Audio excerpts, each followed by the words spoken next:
5ই August তথা ঐতিহাসিক 36শে জুলাইকে আমাদের জাতীয় মুক্তি দিবস ঘোষণা করতে হবে।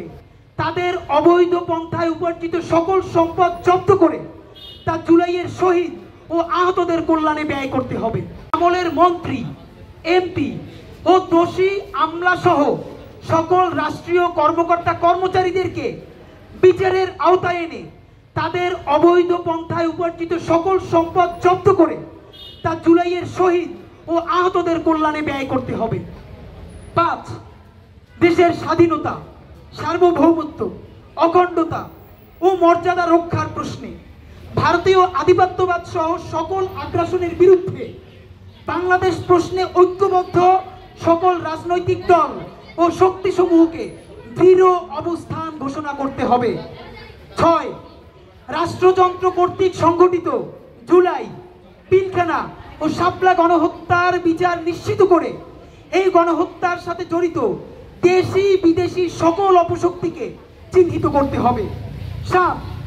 রাষ্ট্র কাঠামোর এমন মৌলিক সংস্কার করতে হবে যাতে আমাদের সামাজিক সাংস্কৃতিক পরিস্থিতিতে আর কোনোদিন কোনো ফর্মে পতিত ফ্যাসিবাদ আর ফিরতে না পারে এবং ভবিষ্যতেও যেন কেউ আর স্বৈরতান্ত্রিক ক্ষমতা চর্চা করতে না পারে।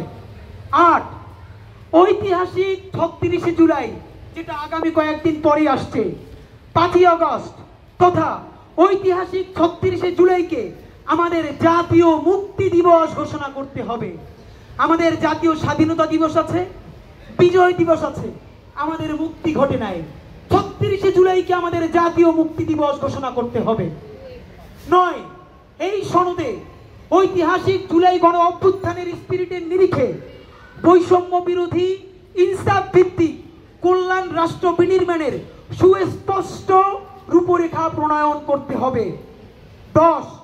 সংবিধান থেকে, যেটা বর্তমান সংবিধানে অ্যাক্টিভ আছে, সংবিধান থেকে জনবিরোধী ও জুলাই সনদের সাথে সাংঘর্ষিক সকল ধারা উপধারা বাতিল করে জুলাই সনদকে সংবিধানের তফসিলে অন্তর্ভুক্ত করতে হবে।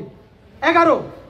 ঐতিহাসিক জুলাই গণ অভ্যুত্থানে অংশগ্রহণকারী সকল দল, মত এবং লিঙ্গের ন্যায্য শরিকানা নিশ্চিত করতে হবে, যেখানে বলা হবে আমরা বাংলাদেশের জনগণ এই ঐতিহাসিক গণ অভ্যুত্থান সম্পন্ন করেছি, আমরা বৈষম্য বিরোধী করেছি, আমরা এনসিপি করেছি।